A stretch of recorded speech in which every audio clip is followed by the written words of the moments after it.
Mimi naye tuli naye wano bannange naye mwagala nnyo obutandula abantu mmwe kamba ono nno mimi gwe mulaba ye sweetheart wa Pallaso manyi mwe bakamulere ku TikTok oh Pallaso is so sexy Pallaso looks so good owaye va ku bafani wange bampaneko bafani bampanera ate mimi naye anytime soon ali mu DJing school so anytime soon she's gonna hit your decks anytime soon she's gonna hit your decks tuchanyonya linnya lya kubuwanga lya kabinga litunda kupendo kana Assalamu alaikum wa rahmatullahi wa barakatuh. Ochikuteke bweru abana unane bayika.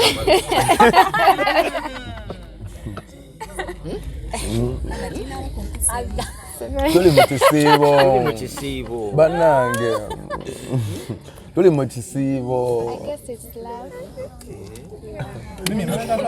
gwe soko olindeko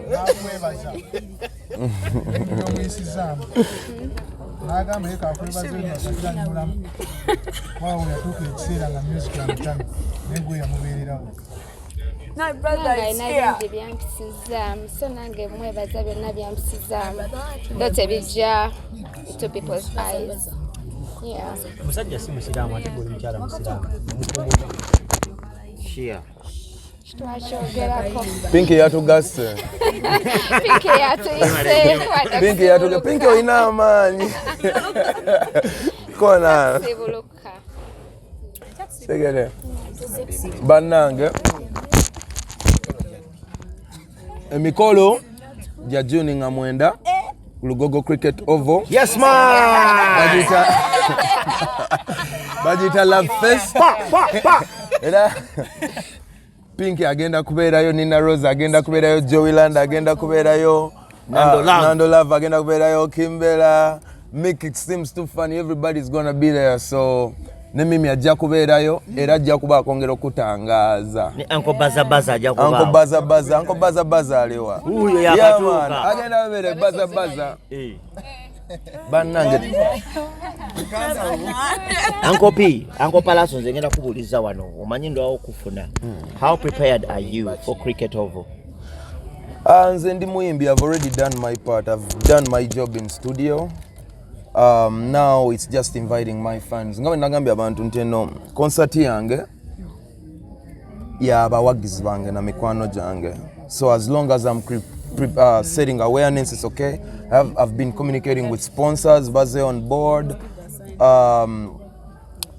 Kugamba, this is, to me, music is fun, music is a job, and I have a catalog to deliver that day. Yeah. So, Chenyizo Kugamba, as Pallaso, you know, it's been 5 years since I last organized the concert, so this is very, very special. Ninako platform ya upcoming artists, njagala, era tugenda auditioning abanaimba, we'll give them a platform. Yeah. And sitomanya inzo kumanyiro to prepare them for their future.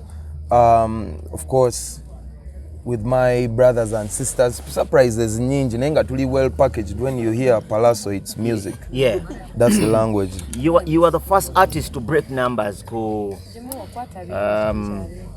what do I talk about here? Freedom City. You are the first artist to break numbers for Freedom City. Teri muntu kulala yazemu kujuza Freedom City bwatyo. You made a decision nogama kanyingire Cricket Oval. What is your expectation as an artist? Nakolako Freedom City. Actually, this is not my first try reaching out to a stadium. Nagezako kola nature on the rugby ground. If you remember summer concert, that didn't go very well, but which is okay. It's part of my growth. Yeah. And this is what I'm up to now. So now ngezako genda mo bigger venue yo. Expectations zange ziri inti Katonda nange. I've done my job very well. People have loved my work, and now I'm counting on the people. First of all, nalisagala nga siri na very prepared for this concert. Naye abantu bansabye concert eno. Yes, everywhere nzija ku media Pallaso kati concert yadi. So I felt like I'm now betraying the people and I'm putting it together for them. Right now I'm doing it by myself. Sirinako sijagamba nti nako partnering nze ne promoter yenna, but I'm doing it for the people and I'm counting on you guys. So if you guys want to give me back or celebrate me or celebrate my music or whatever you love about me, June 9th is the day. Love Fest. Yeah. And we're gonna do this together. Ngenda kuba mpita ku social media zange ngamba inquiring nga mombolira Pallaso twano tukwate obwetu wano tukoleti. We're gonna do this together. I'm prepared on my end musically, but you guys prepare your support as well, because we both have to prepare.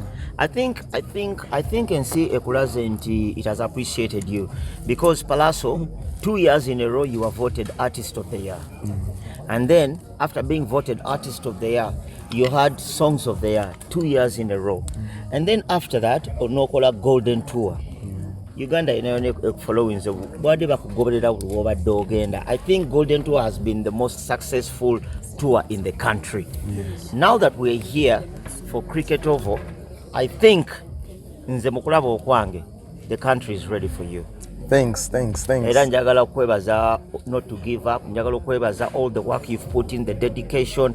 It's not easy as people think it is. Abantu bala baba celebu nga muli mu motoka za kabi mwambala ebintu bya kabi buli saa mubera mu matala ne balowooza it's easy. It's never easy. Musiba mu studio temwebaka. Ate nekiro musiba mukola. Ate ne ku luguudo musiba motoka nga munoonya mirimu mukola. So it's never easy. Me, I just want to say thank you for never giving up. Thank you for recognizing. Mwakave Cricket Oval nga bamayanja gwanga mujje. Nawe okomyewo Cricket Oval. Bamayanja banakuwerekera. Bamayanja bali on board, bali already organizing committee. Chameleon Momolab already profile picture, big up Chameleon, big up Wizo Manizo, already profile pictures of social media zachu, Kaziriko Pallaso. Chimininga a lot of riding on those platforms for the time left. If they are denga baganda bange, but they are giants in business, I still have to recognize that. Chameleon jazz yamvuze ne speed yokutuka wano like angazukuka kati today no today so bagenda kumperekera. But I want to remind you, this day is Pallaso exhibition. Sagala muntu yenna njagala bobo in expectations zo zibere 99.9% Pallaso, and everything else is extra. Fantastic. Pinky, Dina, tubeno wa Nina. Kankunda. Soko tuwe akalango ka Pallaso. Banange basebo ne banyabo munabala ba camera buli camera into no demo. I'm calling you out. Please come be part of this legacy. I'm so proud of you, Pallaso. Personally, you have a story on my journey being who I am today. And what else can I say? Mujye dress ne photo zona muzijeyo, mujye tuwagira omusajja ono banaye nange ngenda kubeerayo mwezi olowooza yabyeyogedde mbyeyogeredde kamwakwogera wendi. Aya olwalero tuli wano oli ku kijjulo kyobadde waludde okulya olidde kagaza asinza okulya ennyama yange Okulya n'onywa. okulya kwondidde dayas Ate okunywa. n'okunywa nnyedde bannange Kati obanja. Pinki akuyise twabaddeko naye wano emisana n'atugamba mu bantu bonna be yeesika gwe n'otajja kukimane mu nju gy'oli. I know, I trust that because Achinda Zeko. This is a very loving human I met in this world because I just sing. Era nsaba nnyo Katonda kimubalire. Kuba ffe kino ekintu muyinza kirabanga ekitono. Naye teri kikolwa kitono mu maaso ga Katonda. Era ffe tuyinza omuwaanako kuno naye mu Katonda y'amanyi gwe yavudde okuyita buli kinnoomu. That's what I call love, and may God see her through. Eyo love telwadde erudde okubaawo mu industry. Abayimbi twekyawa buli gw'osanga ono yanta ono yanta. Otegeera twevaako. Ate temutunenya kuba tuyita mu bingi. Mbabuulira tuyisa mu bingi naffe ne batufuula ensolo ze mulaba. Naye okulaba nti omwana omuto abuusa amaaso ebyo byonna nagamba let me do the right thing. This is a good deed in front of God. Bw'aba teyakikoze kweragira ku muntu yenna nga yakijje ku mutima. Teri kirungi kitono mu maaso ga Katonda. Thank you so much, Pinky. It's not just food, but osize ensigo. Ekyokubanga Saba obuuza ebintu nga birimu amagezi ate nga okimanya eno interview ya mwana. Tukulabyeko nnyo emirundi mingi naawe ekoddiza. Ogenza okoze charities ez'enjawulo oddiza abantu. Omutima Pinky gwabalaze. Gwenga gwabadde addiza ennyo. Gwenga gwe mutima gukitegeeza ki? It means a lot. Chovola bamugambye era nga nkyogera. It's like a testimony. I think it could be the reason why you still sing in a rose here.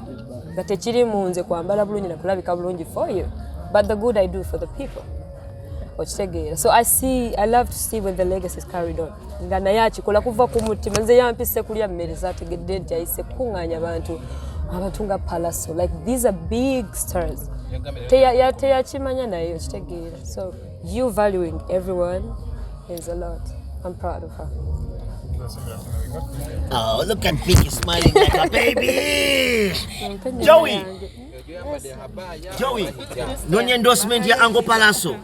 Joey Randa sembera wano. Ndi so amazed by Pinky. Didi gy'akoze olwaleero otuyita n'otugatta n'otuliisa. You know, it is such a big deed. Era nakyogeddeko ne ngasobola ku disappointing invitation ya Pinky because ebadde really heartfelt, ebadde ekwatagana ne Katonda. You know, bingi mubiwulira byogerwa, but omuntu ebikolwa bya mazima gamala ne gakola ki ne ga prevailing everywhere. So Pinky, ndi so humbled, ndi so honored for this invitation. Era ne mikwano jo, you know, we are the same family. Era banji n'abatusingako bino si byangu byakola, but you know, it is very beautiful when you see such a little girl nga akoze ekintu nga kino. So fenna tuli wano lwa love, tuli wano lw'okuba tugasa akoze ekikulu ekintu ekikulu. Era tuli, and we hope so many beautiful things are coming. Congratulations Pinky upon your new signing with Hanks Media and Kimbella. Mwena Joey Landa, Nina Rose, bano family yange era nga bw'otulaba bwe tubeera, but thank you for having us. Era mbebaza again, we are family, and I hope this mpozi nga ne Mimi alina kyayagala okugamba. Yes, Auntie Ebifi byolidde bimala oba bakunge. Pinky atuliisizza, esigadde ndoza kino kye bayita okusindisa ebigere. Bwe atusindisizza n'ebigere, emmere ewooma nnungi, you know, tuli basanyufu nnyo. Ate ekibuuzo ky'obuuzizza ffe tetulya kufa. Ate tulya kugezawo bulamu. Love Fest wano wali banaye mbabulira ekisembayo nti cricket Banaye, of thank you. Lugogo twagikonfaminze. Love Fest. Pallaso King of the East Mayanja aka Uncle P asazeewo cricket of Lugogo Love Fest. Twakimaze ekyo twakyanawunsinze kyawedde. What's up Pinky? Hi. Naye nga Pinky atuwadde piraawo ono olwaleero. Pinky atulaze amaanyi mangi nnyo. Pinky agabudde. N'atwaniriza n'agamba mujje wano tusiibulukuke. N'atuwa ne tubikola juice, enjangu, chicken, mbuzi, obummonde, akatogo. Katogo bakayita atya mu Luzungu Uncle P? Omanyi nkwesiga? Cottage. Ako nkwesiga mu Luzungu. Katogo bakayita batya? Wanje? Katog. Mbubakayita katog. Katog. Pinky njagala okwebaza. We want to say thank you so much. You know, chokoze, chikoleka. I want to say thank you too. Yeah, oluva okuvaibata nkokusiiba ndoza gwososo chikola. So njagala okwebaza. Bana Pinky bamusayininze. We are celebrating mulaba we mabega. Wow. The Hanks Media. We are signing Pinky muyimbi kati fully tugenda kufulumya album number tuli mu Ndongo studio tukola. Tu recordinga. Mami Nina Rose naye wuno tumulina Hajat. Bana ya Hajati Nina. Nina buuza ku bantu mu Lusiraamu. Assalamu alaikum wa rahmatullahi ta'ala wa barakatuh. Wa alaikum. Okimanyi nti Ibra oli Musiraamu. Okimanyi nti Nina yeveeringa emyaka 16. Mbadde sikimanyi. Nina mbalimbi. Myaka mukaaga. 6 years of veiling yourself. No man no buukayo. Level yange high school yonna. High school yonna we veiling. No mala no myansa. Obufumbo ne bumujja mukwe. Ne unveiling. Endongo. Joey Landa naye tumulina. Joey buuza ku bantu. Hello. Assalamu alaikum.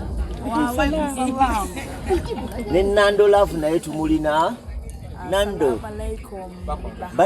Banange Nando oyo gwe mulaba is one of the finest writers we have in the game. Uncle Pallaso, omwana oyo alina kalaamu. Alina pen game ya kabi nnyo. Awandika muwandiisi era industry watch out for Nando Love. Wakabi nnyo. I got nothing but love for you.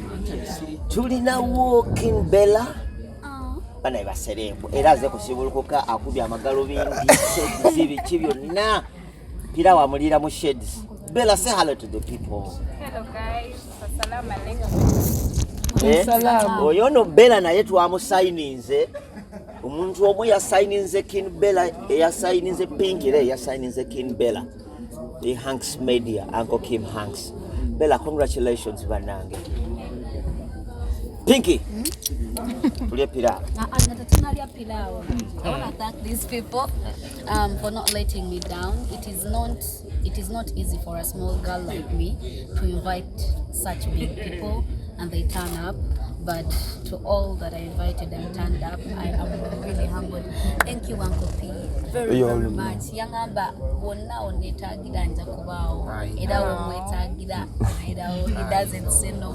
And Nina ebibye bidala because she is a sister, she's a mother, she's a best friend, she's everything I ever wanted in a friend. Joey, she's my best friend. Nando there, Oyetumuleke, we have a song inside. Kim, my sister here.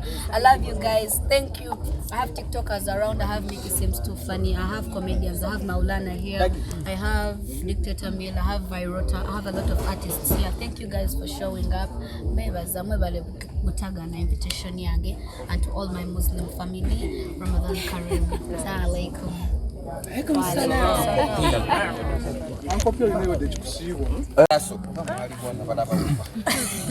Joey yangamba kanzukimbisa akalango kano. Naline Joey ku TV Joey nangamba dagi kankwe confession jotamanyi.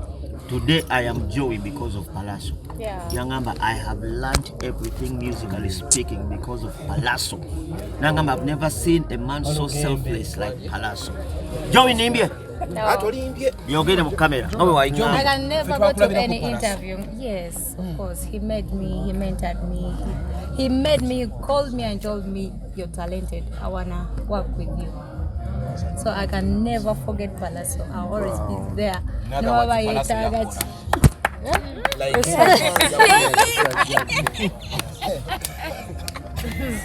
Yeah, he made me. So I really appreciate. We are gonna be there. We are gonna be posting this concert every time and every time. Please come and support him. I love him so much personally.